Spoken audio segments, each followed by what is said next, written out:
आउज़ बिल्लाहि मिनश शैतानिर रजीम बिस्मिल्लाहिर्रहमानिर्रहीम। अस्सलाम वालेकुम। मैं लियाकत मेकन और आप देख रहे हैं बॉक्सिंग लियाकत। चैनल को यूट्यूब पे सर्च करें बॉक्सिंग लियाकत और चैनल को सब्सक्राइब करें। चैनल को ज़रूर सब्सक्राइब करें। मैं फिर बार बार कहता हूँ कि जब आप चैनल को सब्सक्राइब करते हैं तो हमारा हौसला बढ़ता है और मज़ेदार ख़बरें और अहम तज्ज़िये जो है मैं लेकर आपके पास आता हूँ। आज भी मैं इतनी ज़बरदस्त पेशन गोई करने जा रहा हूँ, इतना ज़बरदस्त प्रोग्राम करने जा रहा हूँ कि एक प्रोग्राम जो कि मैंने 12 दिसंबर 2020 को किया था, मैं उसका हवाला देता रहा हूँ, दोस्तों को बार बार देता रहा हूँ कि पाकिस्तान तहरीक इंसाफ की हुकूमत को किस तरह से ख़त्म किया जाएगा।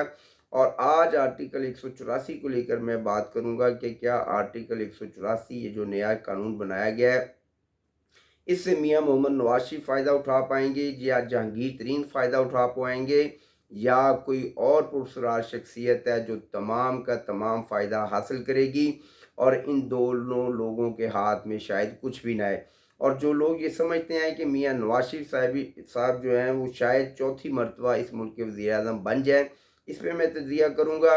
मगर सबसे पहले मैं अपनी उन पुरानी पेशन गोइयों का जिक्र ज़रूर करूँगा ताकि आप जो दोस्त जो नए सुनने वाले हैं उन तक ये मेरी मालूमात पहुँच जाएँ और मेरी ये अहम ख़बरें जो मेरी जो पेशन गोइयाँ थी जो मैंने 2000 तकरीबन 19 से स्टार्ट की थी, मेरी एक एक पेशन गोई जो थी अल्लाह की मदद से सच साबित हुई। मैंने कहा था 12 दिसंबर 2020 को कि 22 का हिंसा खान साहब आपके लिए मुंतखब कर लिया गया है, 2023 में आप वज़ीर आज़म नहीं होंगे और फिर अल्लाह की मदद से ऐसा ही हुआ। मैंने कहा खान साहब आपके इर्द गिर्द एक ऐसा दायरा बना दिया जाएगा कि आप ये समझेंगे कि तमाम मामला तमाम मेरे जो लोग हैं वो मेरे ख़िलाफ़ हो चुके हैं और आप असम्बलियों को तहलील कर देंगे और आपके ख़िलाफ़ 4 लॉन्ग मार्च आएंगे, लेकिन लॉन्ग मार्च सिर्फ़ एक दिखावा होगा, लॉन्ग मार्च सिर्फ़ आपको डराने के लिए होगा और आप उन लॉन्ग मार्च का सामना भी कर लेंगे। लेकिन जो असल हथियार होगा वो हुकूमत जो अपोजिशन है उसका जो असल हथियार होगा वो तहरीक अदम एतमाद होगी और जितनी भी तहरीक अदम एतमाद पाकिस्तान में पेश की जाएंगी वो तमाम की तमाम नाकाम होगी, लेकिन जब तहरीक अदम एतमाद आपके ख़िलाफ़ पेश की जाएगी तो वो कामयाब होगी। और फिर आपने देखा कि खान साहब ने असम्बलियों को भी तहलील किया और तहरीक अदम एतमाद भी पाकिस्तान में पहली दफ़ा कामयाब हुई जो कि इमरान खान साहब के ख़िलाफ़ थी।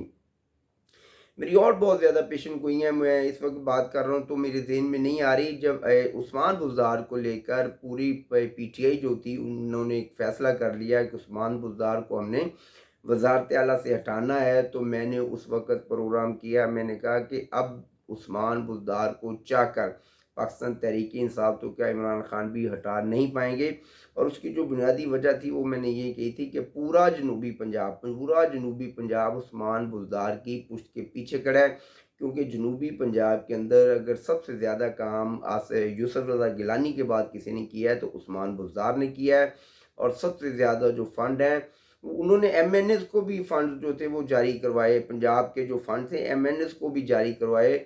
तो पूरे जो जनूबी पंजाब के एमएनए एमपीए थे वो आपके पीछे खड़े हैं, तो आप उस्मान बुज़दार को अब हिला नहीं सकते। यहाँ तक मैंने कहा था कि इमरान खान भी ये अब इस वक्त चाह रहे हैं कि उस्मान बुज़दार को हटा दिया जाए, लेकिन उसको हटा नहीं पाए। अब मैं आता हूँ असल मुद्दे की तरफ। असल मुद्दा ये है कि मियाँ नवाज शरीफ क्या चौथी दफ़ा वज़ीर आज़म बन जाएंगे? बिल्कुल भी नहीं बनेंगे। अगर मुस्लिम लीग नून का वर्कर, मुस्लिम लीग के लीडर ये समझते हैं कि मियाँ मोहम्मद नवाज शरीफ आर्टिकल 184 के बाद अहल हो जाते हैं तो इलेक्शन लड़ने के बाद वो वज़ीर आज़म की नशिस्त पर दोबारा विराजमान होंगे, तो ये एक दीवाने का ख्वाब है।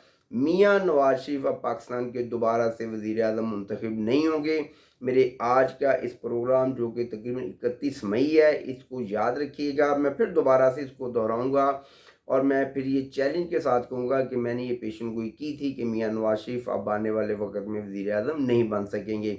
अगर मुस्लिम लीग नून को इक़्तिदार चाहिए तो वज़ीर आज़म का जो ओहदा है वो मियाँ शहबाज शरीफ ही दोबारा वज़ीर आज़म मुंतखब हो सकते हैं।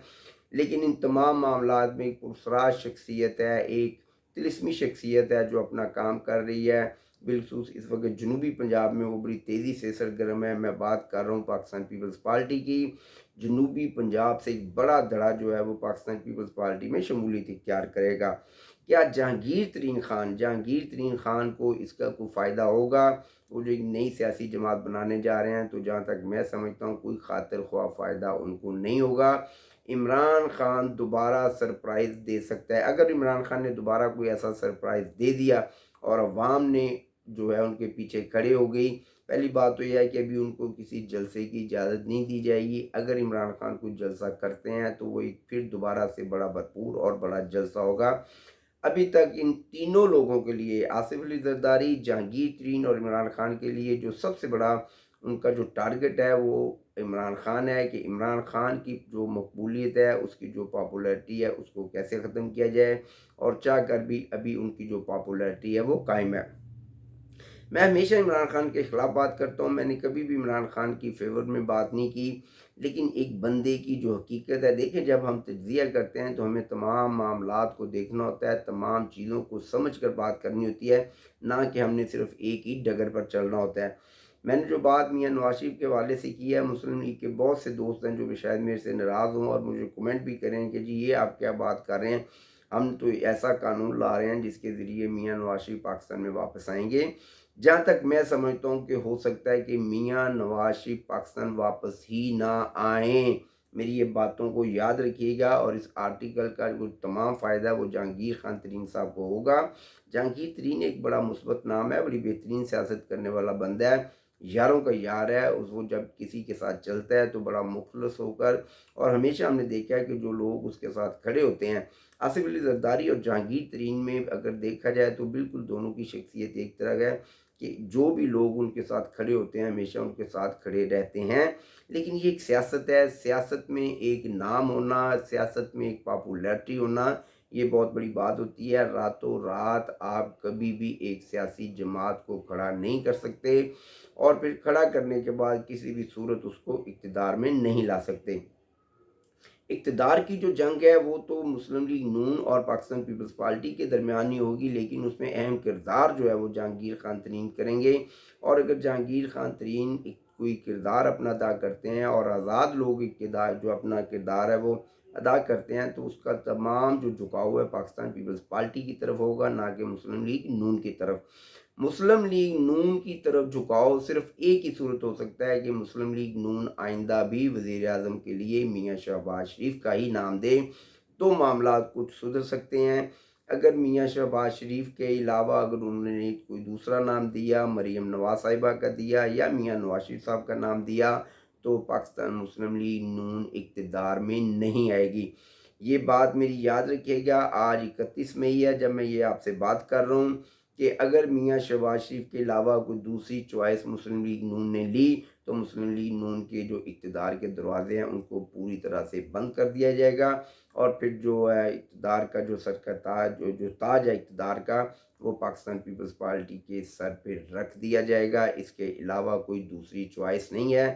عمران خان ایک بڑا سرپرائز دے سکتے ہیں، وہ آج بھی سرپرائز دے سکتے ہیں، لیکن اس کی اس وقت جو پوزیشن ہے اس کو دیکھتے ہوئے مجھے نہیں لگتا کہ عمران خان کو بڑا کوئی سرپرائز دے سکیں، کیونکہ اس وقت معاملات جو ہیں وہ کافی بگڑ گئے ہیں، اور بالخصوص جو یہ جو بار بار مذاکرات کی بات کر رہے ہیں، اس کی وجہ سے پاکستان تحریک انصاف کا جو ورکر ہے اس کا مورال کافی ڈاؤن ہوا ہے، کہ خان صاحب نے تو ہمیں جو راستے دکھائے تھے، خان صاحب نے جو ہم سے بات کی تھی، اس میں مذاکرات نام کی تو کوئی چیز ہی نہیں تھی، اور اب مذاکرات کے لیے ان کے پاس بندہ کوئی نہیں ہے، وہ اپنے آپ کو بار بار مذاکرات کے لیے پیش کر رہے ہیں۔ میں جہاں تک سمجھتا ہوں کہ عمران خان کو ایسے بیانات دینے سے گریز کرنا ہوگا، اور اپنی سیاست کو زندہ رکھنے کے لیے اداروں کی طرف نہیں، میں پھر کہہ رہا ہوں اداروں کی طرف نہیں، سیاسی جماعتوں کی طرف اپنا جو لہجہ ہے، اپنا جو ان کا ایک جس طرح سے وہ بولتے ہیں، جس طرح سے وہ بات کرتے ہیں، اس میں وہ تھوڑی سی تہذیب لے کر آئیں، اور سیاست کو سیاست بنا کر کریں، تو عمران خان دوبارہ اپنے آپ کو سٹینڈ کر سکتے ہیں، اور دوبارہ سے پاکستان کے بڑے لیڈر بن سکتے ہیں۔ یہ میری پیشن گوئی ہیں جو میں آج 31 مئی کو کر رہا ہوں، کہ کسی بھی صورت میاں نواز شریف اس ملک کے دوبارہ وزیر اعظم نہیں بنیں گے۔ میری بات سمجھ آئے تو میری بات کو شیئر کریں۔ پاکستان زندہ باد، میرے ادارے پائندہ باد۔ السلام علیکم۔